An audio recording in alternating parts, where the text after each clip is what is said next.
से 20,000 साल पहले के दौर में, जब इंसान छोटे छोटे कबीलों में बंटे थे। कहानी में हमें पुराने जमाने के यूरोपीय लोगों को दिखाया जाता है जो कबीले में रहते हुए एक साथ मिलकर शिकार करते हैं। यहाँ हमें इसी कबीले के सरदार को दिखाया जाता है जिसका नाम था एर्गन। कुछ महीने बाद ठंड का मौसम आने वाला था, इसलिए वो सब सर्दियों का खाना इकट्ठा करने के लिए अपने कबीले वालों के साथ शिकार पर आए हैं और उनके सामने बहुत बड़ी भैंसों का झुंड होता है। सभी लोग रेंगते हुए भैंसों के झुंड के पास पहुंचते हैं। एर्गन, जो कबीले का सरदार होता है, वो सही मौका देखते ही अटैक करने का इशारा कर देता है। ये सब के सब उन पर हमला कर देते हैं। शिकारियों से बचने के लिए भैंसें उल्टी तरफ भागना शुरू कर देती हैं, जिनमें से एक एक करके कई सारी भैंसें खाई में गिर जाती हैं। लेकिन उनमें से एक भैंसा बच गया था और वो जंगली भैंसा गुस्से में एर्गन के बेटे नोयान की तरफ भागता है। नोयान पहली बार शिकार पर आया था और उसे शिकार से बचने के तरीके मालूम नहीं थे। एर्गन अपने बेटे को रास्ते से हटने के लिए कहता है, लेकिन वो डर जाता है और नोयान उससे भागना शुरू कर देता है। वो जंगली भैंसा तेजी से नोयान की तरफ बढ़ते हुए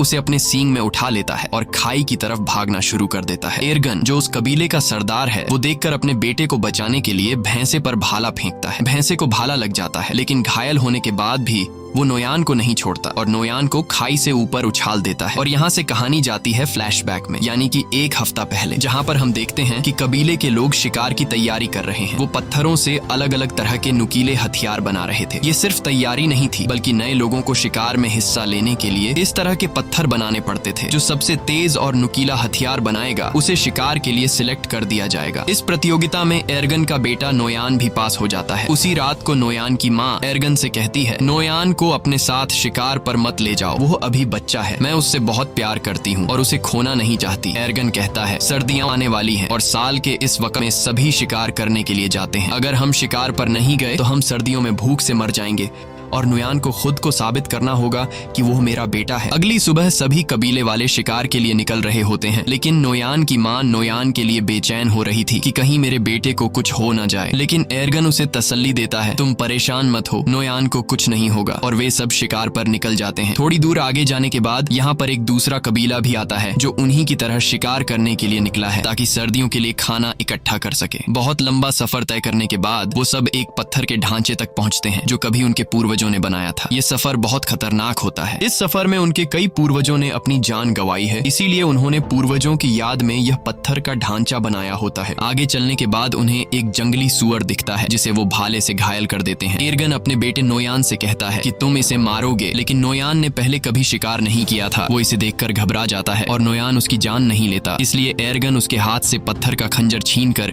जंगली सुअर को मार देता है। और उसके बाद एर्गन अपने बेटे से कहता है, तुम इतने कायर निकलोगे, ऐसा मैंने कभी नहीं सोचा था। यहाँ सिर्फ ताकतवर जिंदा रह सकते हैं, यही जंगल का कानून है। रात के अंधेरे में जब ये सब अपने शिकार को खा रहे होते हैं, तभी कुछ अजीब सी आवाजें सुनाई देने लगती हैं, जिससे एर्गन सभी को होशियार रहने को कहता है। तभी वहाँ अचानक एक शेर आता है और उनमें से एक लड़के को उठाकर ले जाता है। अगली सुबह वो उस लड़के की याद में एक छोटी सी समाधि बनाते हैं और शिकार की तलाश में आगे का सफर तय करते हैं। लेकिन कई मीलों का सफर तय करने के बाद भी उन्हें कोई शिकार नहीं मिलता। पूरा दिन चलने के बाद रात को ये सब एक गुफा में रहने का फैसला करते हैं, जहाँ एर्गन अपने बेटे नोयान के हाथ में तारों के कुछ टैटू बनाता है और उसे बताता है कि ये तारे तुम्हें रात को आसमान में दिखेंगे और जब तक उनका पीछा करोगे तो वापस अपने घर पहुंच जाओगे। दरअसल ये एक तरह का नक्शा है कि उनका घर किस तरफ है, यानी अगर कोई शिकार के दौरान भटक जाए तो वो इस नक्शे का सहारा लेते हुए अपने घर वापस पहुंच सकता है। सुबह होने के बाद एक बार फिर से ये शिकार की तलाश में निकल पड़ते हैं और तभी उन्हें जंगली भैंसों के पैरों के निशान दिखते हैं,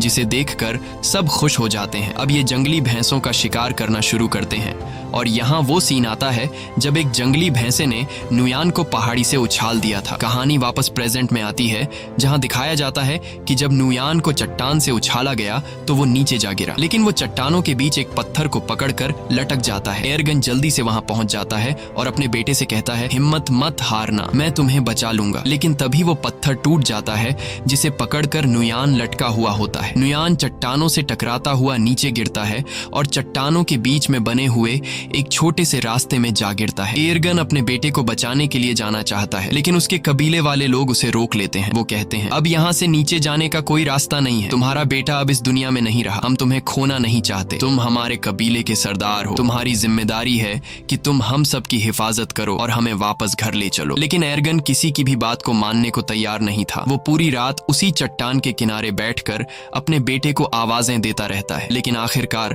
उसे समझ आ जाता है कि अब मेरा बेटा इस दुनिया में नहीं रहा। और अगली सुबह तक जब उसका बेटा नहीं आता तो उसके तमाम साथी नुयान की याद में वहां एक छोटा सा पत्थर का समाधि बना लेते हैं और अपना किया हुआ शिकार लेकर वापस कबीले की तरफ निकल पड़ते हैं। उनके जाने के कुछ देर बाद नुयान के ऊपर एक गिद्ध आकर बैठ जाता है और चोंच मारना शुरू कर देता है, मगर उससे पहले कि वो उसे खाता नुयान की आंख खुल जाती है। वो गिद्ध को नीचे फेंक देता है और उसके बाद वो अपने पिता को आवाज देता है, लेकिन उसे कोई भी जवाब नहीं मिलता। इससे पता चल जाता है कि सभी यहाँ से चले गए और अब उसकी कोई मदद नहीं कर सकता। वो हार नहीं मानता और चट्टान पर चढ़ने की कोशिश करता है, लेकिन वो ज्यादा ऊपर चढ़ नहीं पाता। नीचे बहुत गहरी खाई होती है और शायद किस्मत उसे जीने का एक दूसरा मौका देना चाहती है। कुछ ही देर बाद वहाँ तेज बारिश शुरू हो जाती है और बारिश की वजह से नीचे खाई धीरे धीरे नदी में बदलने लगती है। उसे समझ आ जाती है कि अगर उसे जिंदा रहना है तो उसे नीचे खाई में कूदना होगा। और जब नुयान को अंदाजा होता है कि पानी अब गहरा हो गया है, अगर वो छलांग लगा दे तो उसे कोई चोट नहीं आएगी। इसके बाद वो पानी में कूद जाता है, लेकिन पानी में गिरते ही वो बेहोश हो जाता है। अगले दिन जब उसे होश आता है तो वो खुद को दूसरी जगह में पाता है। ऊंचाई से कूदने पर वो बच तो गया था, लेकिन उसके पैर की हड्डी मुड़ गई थी। फिर वो अपने टूटे हुए पैर को लकड़ियों से बांधता है, जिससे वो चलने के काबिल हो जाता है। और फिर वो उस चट्टान के ऊपर पहुंचता है जहां से वो गिरा था। लेकिन वहां पहुंचकर जब वो देखता है कि उनके लोगों ने उसकी समाधि बना दी, जिससे वो रोने लगता है, वो समझ जाता है कि उसके पिता एर्गन और कबीले वालों ने ये यकीन कर लिया था कि नुयान मर चुका है। तभी अचानक उसे आसपास कुछ अजीब आवाजें सुनाई देती हैं और खतरे से बचने के लिए नुयान पेड़ पर चढ़ जाता है, जहां वो पूरी रात एक सूखे पेड़ के ऊपर गुजारता है। अगली सुबह जब वो पानी पीने जाता है तो वो भेड़ियों की एक झुंड को देखता है और वो भेड़िए तेजी से उसकी तरफ बढ़ रहे थे। तभी कुछ भेड़िए उस पर हमला कर देते हैं। नुयान वापस पेड़ की तरफ भागता है, लेकिन एक भेड़िया उसका पांव पकड़ लेता है। नुयान चाकू से उस भेड़िए पे वार करता है,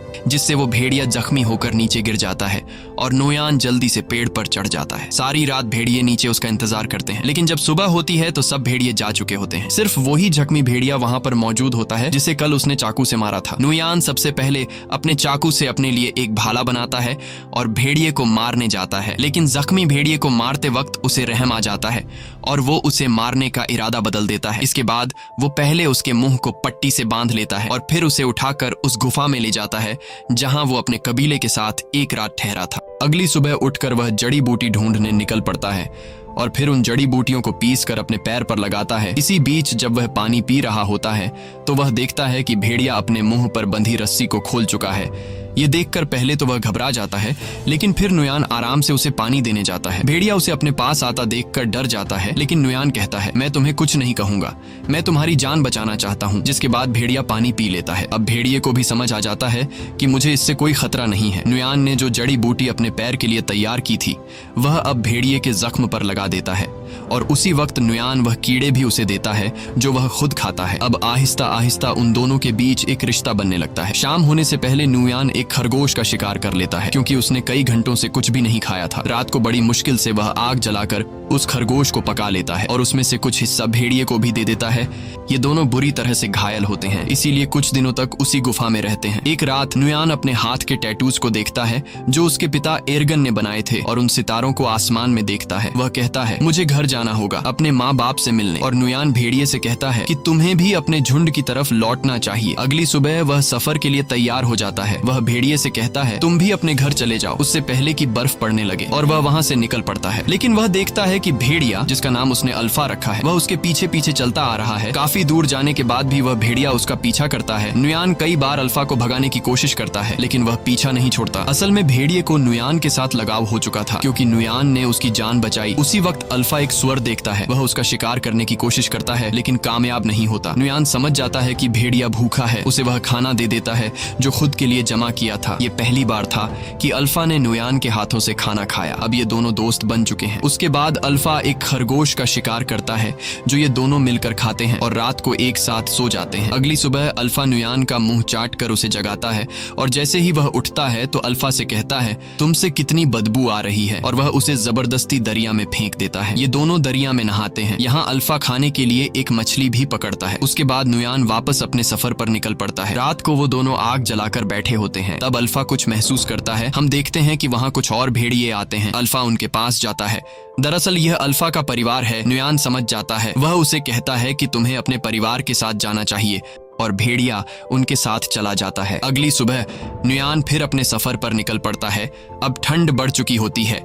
चारों तरफ बर्फ बरस रही होती है और नुयान उसी बर्फ में आगे बढ़ता है। तभी दूर से वह देखता है कि कुछ भेड़िए एक मरे हुए शिकार को खा रहे हैं, जिसमें अल्फा भी शामिल होता है। अल्फा को उसके साथी शिकार नहीं खाने देते हैं। नुयान उसे पहचान लेता है और दौड़कर अल्फा के पास जाने लगता है। तभी दौड़ते वक्त अचानक बर्फ टूट जाती है और नुयान उसमें गिर जाता है। दरअसल यह एक जमी हुई झील होती है। अल्फा को जब पता चलता है तो वह उसकी तरफ दौड़कर भागता है। वह उस बर्फ को कूदकर तोड़ने की कोशिश करता है, लेकिन बर्फ की परत काफी मोटी होती है, इसलिए वह इतनी आसानी से नहीं टूट पाती। पानी के अंदर नुयान की सांसें फूलने लगी थीं। फिर वो जैसे तैसे करके अपना चाकू निकालकर बर्फ की परत को तोड़ लेता है और पानी से ऊपर निकल आता है। और अब एक बार फिर से ये दोनों मिल चुके हैं। नुयान ठंड से बचने के लिए जल्दी से आग जला देता है और अपने कपड़े उतार कर शरीर को गर्म करता है। फिर अगली सुबह अल्फा को साथ लिए नुयान अपना सफर जारी रखता है। थोड़ा सा आगे चलकर उसे एक आदमी दिखाई देता है, जिसे देखकर वह बहुत खुश होता है। लेकिन जब करीब जाकर देखता है तो पता चलता है कि यह आदमी ठंड से जमकर मर चुका होता है। ये देखकर उसे बहुत दुख होता है। उसके बाद नुयान उस आदमी के टेंट के अंदर चला जाता है, लेकिन वहाँ उसे कुछ भी जरूरत का नहीं मिलता। जिसके बाद नुयान उस आदमी का तीर कमान ले लेता है